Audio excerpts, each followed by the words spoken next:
गोड़ लागतानी रउआ सबके, गोड़ लागतानी, नमस्ते प्रणाम रउआ सबके। शुद्ध भोजपुरी चैनल में स्वागत बा धनंजय जी के। ये धनंजय जी बानी और बहुत अच्छा सिंगर बानी, बहुत अच्छा कलाकार बानी, एक से एक भजन गईले बानी। रउआ सब सुने धनंजय का नाम लगानी पूरा धनंजय प्रेमी। जब रउआ लोग यूट्यूब पे डाले तो यहाँ के एक से एक भजन आई जौन रउआ लोग सुन के मतलब एकदम का कहल जाला, जौन जे ना कहल जाला, एकदम सुन के मजा आ गई, रउआ सबके बीच मजा आ जाए। तो आई सुनत जाओ धनंजय जी के मुंह से धनंजय जी का बतावल चाहतनी, आप सबके बीच में कुछ अपन विचार रखे के चाहतनी, तो जो कि शुद्ध भोजपुरी चैनल के मार्फत से ही बताएं। तो आई रउआ सब सुनी यहाँ के मुंह से। बताएं धनंजय जी, रउआ कहाँ से बानी और का सोच के रउआ लाइन में आनी और आज शुद्ध भोजपुरी चैनल में बानी और सहारा म्यूजिक कंपनी से रउआ गाना छूटता, तो ये सब के बारे में रउआ का कहे के चाहतनी सुनाई। जी हम पहले तो सिवान जिला से बिलोंग करेनी। अच्छा। और आज बहुत ही खुशी बाटे जा सहारा म्यूजिक में आके बहुत ही खुशी होता है जी, बहुत ही अच्छा गाना रिकॉर्डिंग होले, बहुत ही अच्छा मिक्सिंग होले बाटे और बहुत ही खुशी होता है और आगे काम कर रही के बाटे जी के मतलब परमानेंट गाना रिलीज होके वाला बाटे। अच्छा, तो जैसे कि रउआ सहारा म्यूजिक कंपनी में आईनी तो ई लेके कई बार एजा आ चुकल बानी? ये लेकर 3-4 बार आ चुकल बानी। 3-4 बार रउआ आ गइल बानी। 3-4 बार में रउआ का फील कइनी है एजा के रहे सहे के सुविधा, खाए पिए के कहीं से कोई प्रॉब्लम कोनो दिक्कत बा? ना कोनो प्रॉब्लम नहीं है, बहुत ही अच्छा लागल है जी रह के, बहुत ही मजा वाला हंसी खुशी में आदमी रहेला और बहुत ही अच्छा गाना रिकॉर्डिंग होला, तो वो जी के खुशी होखेला गाना रिकॉर्डिंग होते समय।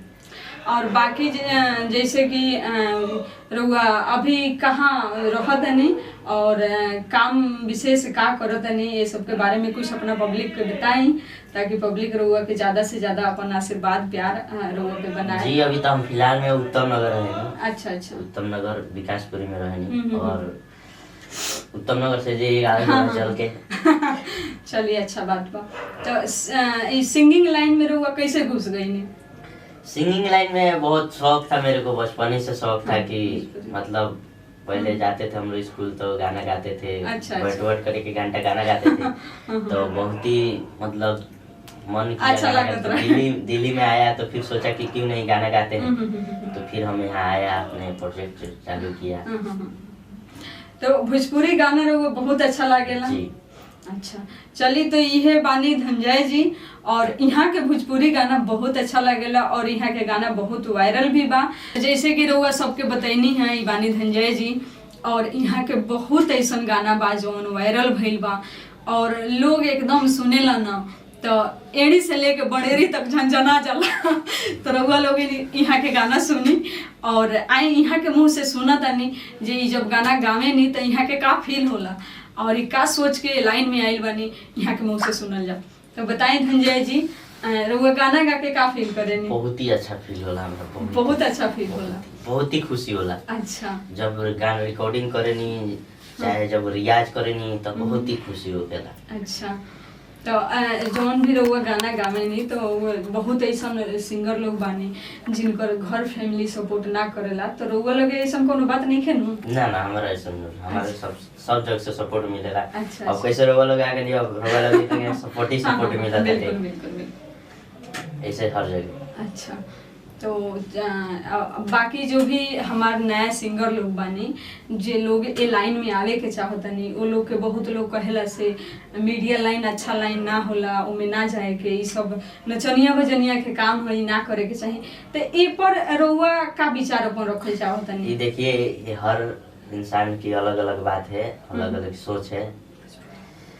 तो जैसे कि यहाँ सब कोई आओ एक बार देखो कि नया सिंगर जैसे कि भटकता नहीं गए इन्होंने, एक बार सहारा म्यूजिक में एक बार आई लोग इन और देखिए जी के सब चीज के व्यवस्था बाटे, ठीक बा, रहे खाए सुते के सब चीज के व्यवस्था बाटे। एक बार नया सिंगर जो भटकता नहीं लोग एक बार यहाँ आई लोग, एक बार सेवा का मौका देंगे। बिल्कुल बिल्कुल।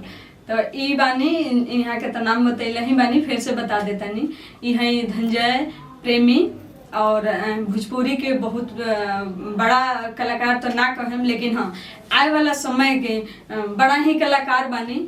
और अभी से जैसे कि मेहनत चालू बा, हम और हमार भोजपुरी जो टीम बा सहारा म्यूजिक के, तो वो सब टीम मिल के यहाँ पे मेहनत कइल जाता और उम्मीद कइल जाता जैसे हमने सब गोड़ा मिल के यहाँ के आगे बढ़ाओ तनी सन और मेहनत करो तनी सन, वैसे ही रउआ सब जितना भी भोजपुरी जौन बा चैनल सहारा म्यूजिक कंपनी और शुद्ध भोजपुरी, जैसे रउआ लोग हमेशा से हमरा पे सहारा म्यूजिक कंपनी पे अपन प्यार आशीर्वाद दुलार बनौले बानी, वैसे ही उम्मीद करम रउआ लोग धंजय प्रेमी पे भी अपन प्यार आशीर्वाद और हमेशा बनौले रहें। और यहाँ के जितना भी हो सके, यहाँ के जो भी गाना आवता टे, ऑडियो आवता, वीडियो आवता, वो लोग लाइक करें, सब्सक्राइब करें, शेयर करें और ज़्यादा से ज़्यादा अपन प्यार आशीर्वाद बनौले रहीं। और यहाँ के जौन भी गाना आवता, एक से एक रोमांटिक सॉन्ग आवता, तो वो लोग सुनी। के बाद में हमारा बहुत ही अपना दर्शक से बताएं और अपना सिंगर भाई जितना भी हमारा के भाई जाना तब के गोड़ लगता नहीं। और आज बहुत ही खुशी के बात बाटे कि हर स्टूडियो में गनी, दिल्ली के बहुत ही स्टूडियो में गनी, बाकी बाहर भी स्टूडियो में गनी, लेकिन वो सब फील ना भइल जो जिगिया फील होता है। ये जिगिया बहुत ही अच्छा लगता है। और मात्र 3 गो गाना रिकॉर्डिंग भइल हमार, 3 गो गाना में बहुत ही अच्छा लगल हटे, बहुत ही अच्छा गाना रिकॉर्डिंग भइल है। और ये स्टूडियो में अइला के बाद में बहुत अच्छा फील भइल, रहे खाए सुते के सब कुछ व्यवस्था बाटे और ऐसा फैमिली टाइप के लागत है जिया रहला के बाद। तो सुन लेनी लोगिन बहुत ऐसा स्टूडियो वाले बाड़े लोग, बहुत ऐसा कंपनी वाले लोग बा जे कहेला से हाँ हमरा लगे बहुत अच्छा ऑफर बा, बहुत अच्छा सुविधा बा, तो उ लोग खुद से बोल के बतावेला। और यहाँ के 3 गाना अभी रिकॉर्डिंग भइल बटे, सहारा म्यूजिक कंपनी से रिलीज हुई और बाकी जब काम होते रही। और एक पहले यहाँ के जो धंजय जी बानी 3-4 बार हमरा कंपनी में स्टूडियो में आइल बानी, तो रउआ लोगिन एक होला ना उसे हाँ हम अपन तारीफ हम खुद करें। तो ऐसे हम सोचनी हाँ धंजय जी से कुछ हम रउआ लोगिन के बीच में बुलवाएं और ये खुद से जो फील कैले बानी से बोल के बताएं रउआ लोगिन के। काहे कि बहुत ऐसा लोग बा जे कहेला से नहीं भैया ओइजा मत जा, ओइजा तो काम अच्छा ना होला, चाहे ओइजा के ऐसे बा वैसे बा सिस्टम। तो देखी हमरा लगे खाए पिए में कोनो कमी ना होला, ठीक बा, दारू ना, खाना मिली, पानी मिली और जे भी रउआ यूज के चीज बा सुविधा बा उ सारा सुविधा मिली। हम यही उम्मीद करम जे कंपनी के तरफ से रउआ लोग इनके साधन सुविधा मिलता, एकर रउआ लोग ज़्यादा से ज़्यादा लाभ उठाएं, एकर गलत तरीका से यूज ना करें ताकि रउआ चलते कोई के दुख ना होके। और हम ये भी चाहें से हाँ हमरा चलते अगर कोई के दुख नहीं खे तो रउआ लोग इनके चलते हमरा भी दुख ना होके के चाहे। तो हाथ में मोबाइल बा और मोबाइल में नेट बा, तो देर ना करी और फ़ोन उठाएं, वीडियो देखी और ज़्यादा से ज़्यादा उम्मीद रखें रउआ लोग लाइक शेयर कमेंट करें। बहुत ऐसा हमार सिंगर लोग कहत रहनी से रउआ भोजपुरी जाने नहीं, तो हाँ हम भोजपुरी जाने नहीं और भोजपुरी बहुत अच्छा से बोल भी लेवे। शुद्ध भोजपुरी चैनल के तरफ से रउआ सबके बीच वीडियो आवता, तो रउआ लोग देखी अपन प्यार बनौले रही हम पे भी और धंजय प्रेमी पे भी। और उम्मीद करे रउआ लोग हमेशा की तरह अपना प्यार देहम, आशीर्वाद देहम और हमने के फिर मिले सब बहुत जल्द नया कुछ लेके। तब तक के लिए गोड़ लागतानी, प्रणाम। हम पे भी आशीर्वाद बनौले रही और यहाँ पे भी और सहारा म्यूजिक पे भी, ठीक। तो फिर मिले, गोड़ लागतानी अहाँ सबके।